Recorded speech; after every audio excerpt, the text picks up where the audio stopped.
in fourth grade, everybody was like on a different reading level than I was, and I was like struggling to keep up. And so I would always have to meet with my English teacher and my mom, and my English teacher always tell me, yeah, like Touré's not at the proper reading level. He's always behind in class. His writing assignments are always not up to like the par that other kids are. And so my mom would make me sit down every day for 30 minutes and read something, like either if it was out of like a magazine or if it was out of a book that I really liked. She made me read, and then she would make me tell her what I read about. So she was trying to improve my reading comprehension. My reading level improved significantly, and so I would call my grandmother just about every day after school, and we would talk on the phone about different things, like what's going on in school, what's going on in Atlanta, what have I been up to, everything else. And so then I would just talk to her. I would talk to her, and then like there was an area kind of close to my house. It's not there anymore. It's called McCord II. They used to shoot like kind of like the movies there, like rough movies there and stuff like that. But it's like a rough area to live. And like right before you enter McCord II, there's like a little green patchy place of grass where people can sit, because there's like a little playground right there. And there were like 4 or 5 kids sitting in that green patchy area. And you know, it frustrated me to see, because I knew even in 5th and 6th grade I was spoiled. Like my mom, she spoiled me. I knew I was spoiled. And so it frustrated me to see kids that were my age not being able to have the same things that I had. And so my grandmother and I, we talked about something that we could put together in order to give those kids something small, but something also big.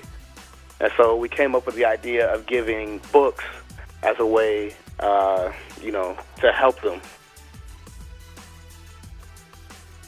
She thought it was a great idea, and we really didn't really think about it like that until she told a board of trustees about it. And she told me that they really liked the idea. And so that was like a shock to me. Like my idea actually impressed somebody. I'm only in like the 5th or 6th grade.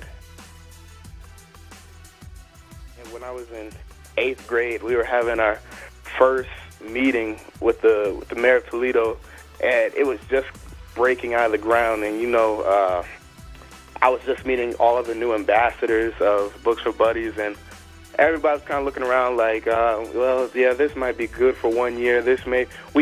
We'll maybe get 500 books or 1,000 books.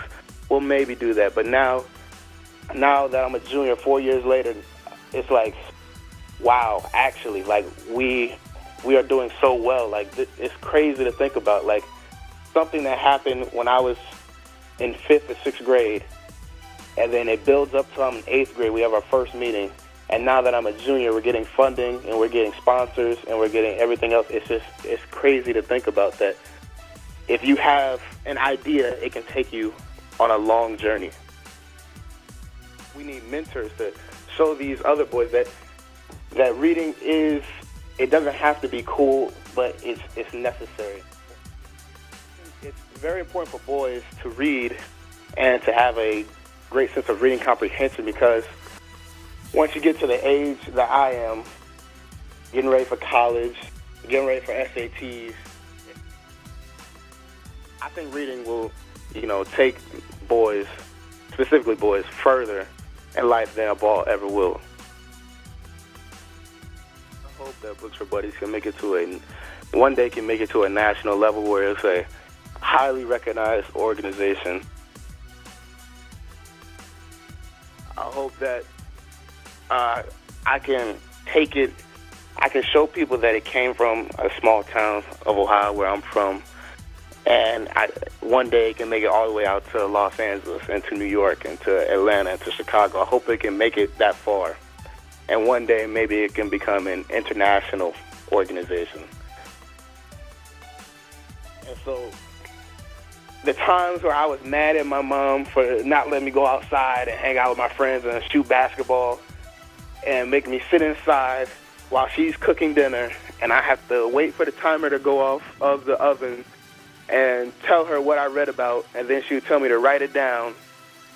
It frustrated me, but now I know why she did it years later. I can look back and say, wow, thank you, Mom.